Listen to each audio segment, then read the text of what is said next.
Hola a todos y bienvenidos a nuestro primer episodio de nuestro podcast sobre videojuegos, Pixel a Pixel. En nuestro podcast hablaremos de los videojuegos, cómo estos han impactado la cultura popular y cómo estos nos ayudan a divertirnos o fomentar nuevas mentalidades en nosotros.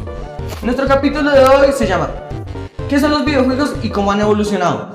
En el capítulo de hoy hablaremos de cómo los videojuegos han evolucionado desde simples píxeles a juegos tan grandes de mundo abierto como los conocemos hoy en día.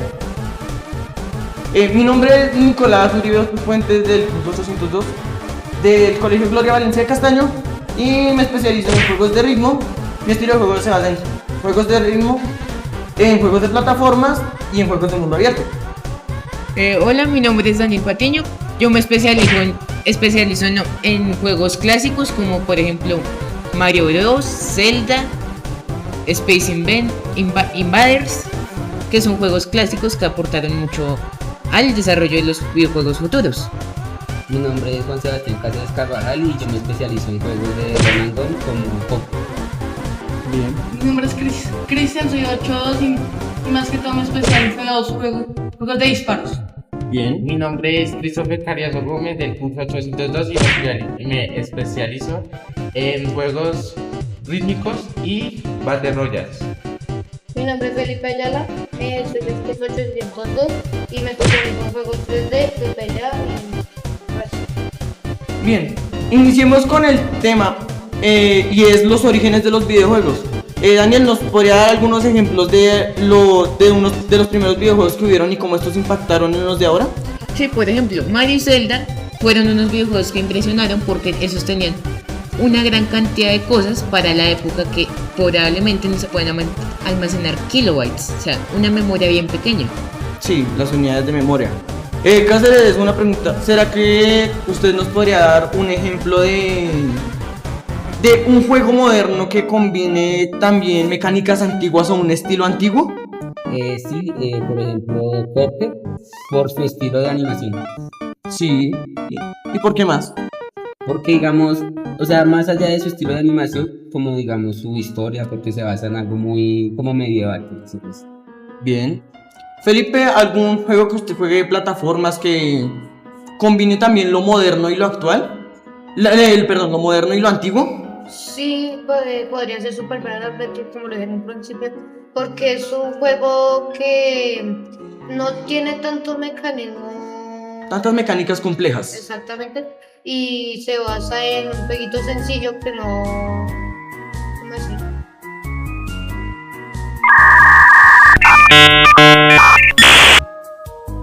O sea, aunque tenga mecánicas sencillas, puede llegar a ser tan emocionante como un juego moderno con distintas mecánicas. Bien. Y como llegó a representar como un estilo de plataforma o de que fuera parecido a un skin de Mario Bros, así las formas de que tenía los pasajes y todo, pues es muy parecido a Mario Bros, de los juegos más anticuados que hay y que ha mejorado bastante. Bien. Entonces ahora, ya que tenemos relativamente bien claro lo de los orígenes, podemos hablar de la evolución de la jugabilidad de estos. Ejemplo, en nuestro grupo, ustedes saben que nosotros a principio de año jugábamos juegos muy simples. Varios de terror, ejemplo, Felipe y yo jugábamos Granny. O mis compañeros aquí jugaban niveles sencillos de Geometry Dash. Pero, ejemplo, estos últimos meses hemos pasado a jugar juegos más narrativos, como lo pueden llegar a ser Undertale, Hollow Knight Y Cuphead, exactamente. Incluso también he estado tratando de probar nuevos juegos como Dead Cells o Red Dead Redemption. Hablando de eso, hablando del tipo de jugabilidad, ¿qué opinan ustedes de los juegos móviles? Si quiere puede empezar ustedes, Carriazo. Pues para mí, yo lo que opino de los juegos móviles es que mucho antes de que, como la generación del 2015-2010, habían juegos como PvZ, etcétera. Pero el problema de ahora, en 2025 o desde 2020, es que hay juegos muy simples que obtienen mucha fama, como un juego que se trata de una pasarela que usted elige entre comida, etcétera. En el que también esos juegos pueden causar como una influencia entre lo mal y una... O sea, así como decadencia, pueden tener una decadencia. efectos positivos, pueden tener negativos. A eso es a lo que usted quiere llegar. Cristian, usted que es, digamos, como más avanzado en el tema de los juegos de celular, ¿usted cree que la evolución de los juegos de celular es una involución en la calidad o una evolución en el tipo de jugabilidad para que quede accesible para todo el público? Pues algunos. Pues ¿Como algunos. cuál? Como Roblox, Free Fire, Minecraft. Eso ya tiene un poquito más de alto, pero algunos son de pago. Como Ten- Minecraft no se me gratis. Tengo entendido que Minecraft y Roblox técnicamente son adaptaciones de la plataforma de computador a celular. Puedes llegar a ser igual de disfrutable que en computador o algunas características lo vuelven negativo la experiencia en celular. No se podría decir que sí, Porque en algunos juegos sí se podría disfrutar más en celular, Ajá. porque sería más fácil, y en computador ya sería un poquito más difícil. sí, pero ejemplo, si se da cuenta, comparemos ejemplo los gráficos. En celular no se puede tener una experiencia gráfica tan buena como lo hay en los computadores. Sí, ahí ya sería un mejor punto para el Com- computador. Yo algo que también aportaría serían los controles del propio juego. Sí, con Ujú. esos patiños de... ¿Por qué? ¿Por qué dice que podría afectar eso? Yo digo que afecta porque hay veces que unos juegos, por ejemplo, en Roblox tienen unas teclas, ¿no? Sí. En computador eso sería fácil porque sería presionar esas teclas. Por ejemplo, en celular mayormente las cosas que van ahí van en una barrita que van abajo. O si no, van en otro lado de la pantalla, lo cual sería algo incómodo para los dedos, ya que un celular no tiene Tanto espacio. tanto Por espacio. ejemplo, me he dado cuenta, yo soy jugador de Roblox desde hace tiempo en computador y he visto que, ejemplo, en celular solo hay 3 espacios en el inventario táctil, pero en computador hay hasta 10 o más. Eso, en mi opinión, es algo que no me puede afectar. Pero desviémonos un poco de las adaptaciones de computador a celular y hablemos de los propios de celular, como ejemplo lo podrían ser Free Fire. Cáceres, ¿usted qué tiene que decir del Free Fire? Que digamos, yo hablo de Free Fire como una experiencia muy nueva para los jugadores que empiezan a meterse en el mundo de los Battle Royale. Y Aunque- también me imagino que una experiencia nueva para los jugadores de teléfono. Ujú, sí, porque digamos que todos hablan de PUBG Mobile, de Fortnite, que son de juegos de consola o de computador. Pero Free Fire adapta, digamos que las dos para celular. O sea, puede ser un juego disfrutable con buenas mecánicas. O sea, puede llegar a tener un potencial de un juego de consola en un teléfono. Bien. ¿Y usted, Carriazo, algún otro ejemplo de algún juego para móvil? Algunos- Puede ser una adaptación o un juego nativo de móvil. Para mí, un juego así de móvil, así que les recomiendo a los jugadores nuevos que se meten en esa técnica de juegos ¿Rítmicos? mobile, sería Planta vs Zombies. Ah, juegos para Por lo celular. por lo que Planta vs Zombies tiene una mecánica muy simple en el que no se necesita tanto el competitivo y lo intelectual, entonces el jugador obtiene como su felicidad o dopamina en el que lo hace sentir feliz. Y he visto que, o sea, Plantas vs Zombies también es un juego de estrategia, ¿no? Así que puede llegar a desarrollar el pensamiento espacial. Pensamiento crítico. ¿Sí? ¿Qué tiene para decir, Daniel? Pues que no en teoría Plantas vs Zombies era un juego que también estaba para diferentes plataformas. Sí, pero si no me equivoco, originalmente fue en PC, ¿cierto? También es una adaptación, eso está bien. Y Felipe, ¿usted qué opina, ejemplo, de los juegos de terror? ¿Pueden llegar a causar la misma experiencia como de tensión que uno en computador? Ejemplo, tomemos una comparación como lo puede ser Slender las 8 páginas de computador a ejemplo Slendrina de Celar de celular. ¿Puede llegar a ofrecer la misma experiencia? Pues sí, no, porque el computador tiene como un espacio más grande para La pantalla. exacto, o sea, puede ver más y va a sentir que está mirando el propio Una experiencia más inmersiva. Exactamente.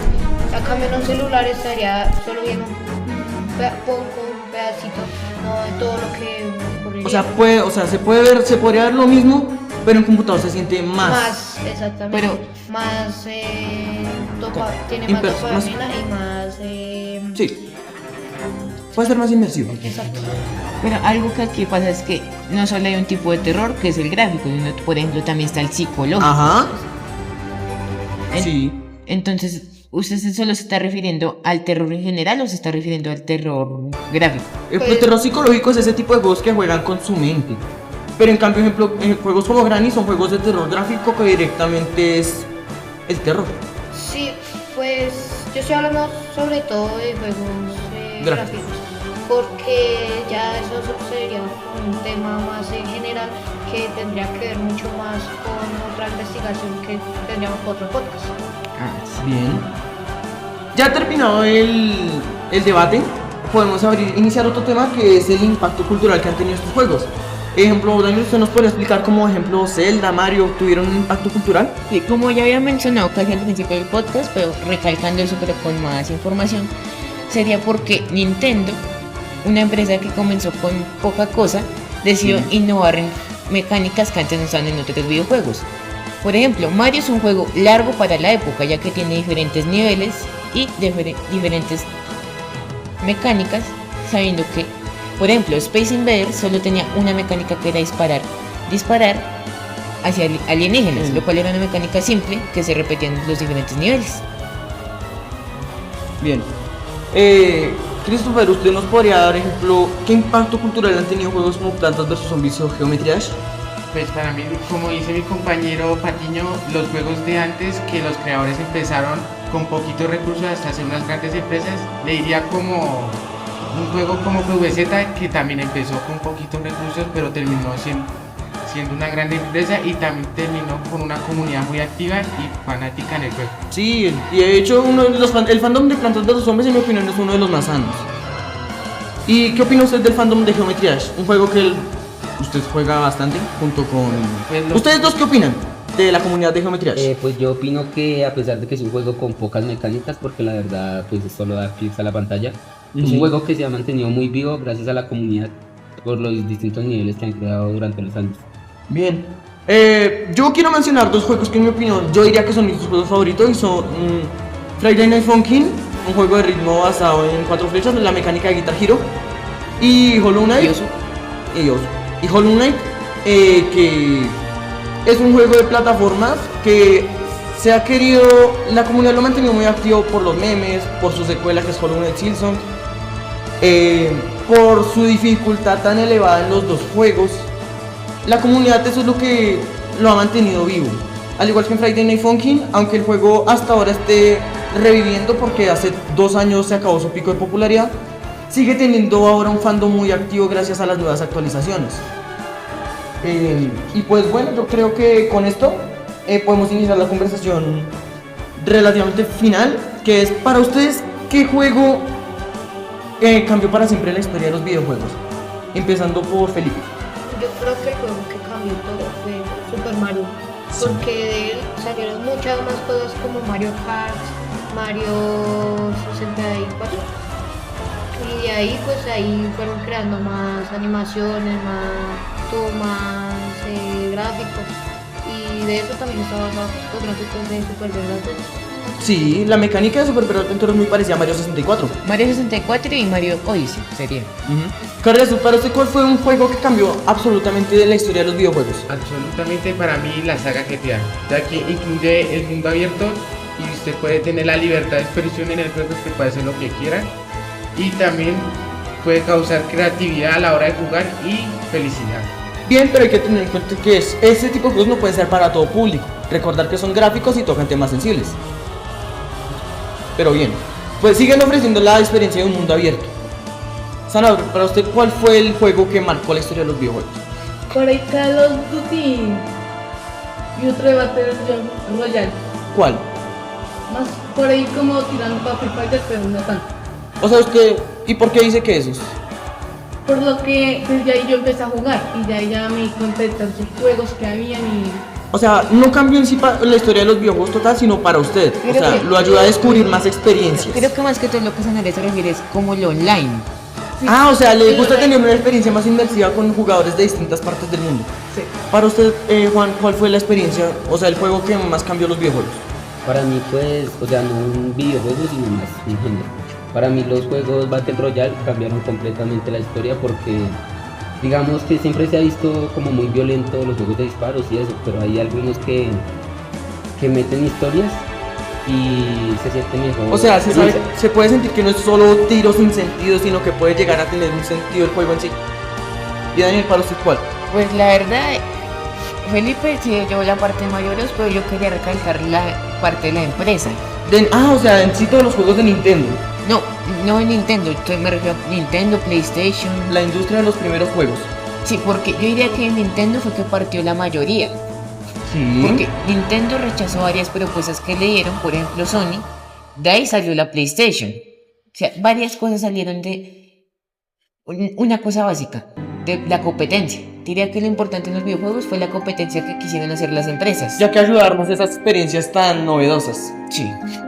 Para mí, en sí no hay un juego que haya cambiado la historia de absolutamente todos los videojuegos, sino que cada uno se complementa. O sea, a medida que iban saliendo juegos, habían más evoluciones y pues digamos que diferentes temas, diferentes juegos. Fanáticos. Ajá, o sea, ya que los fanáticos ya podían tener distintas opciones para jugar. Así que en mi opinión, no hay un juego así. En mi opinión, todos los juegos son como uno solo, ya que todos se complementan. Y bueno, ya cerrando con este tema, llegamos al fin de nuestro episodio del día de hoy, que se llamó ¿qué son los videojuegos y cómo han evolucionado? En resumidas cuentas, los videojuegos han evolucionado desde simples píxeles hasta juegos que hoy en día nos pueden dar diferentes experiencias, complementándose los unos a otros. Y esperamos que les haya gustado el episodio de hoy. El próximo episodio tratará de una entrevista a nuestro amigo Christopher Carriazo sobre los videojuegos de mundo abierto. Así que nos vemos y hasta la próxima. Gracias por Despídense. escucharnos. Chao. Chao. Hasta luego.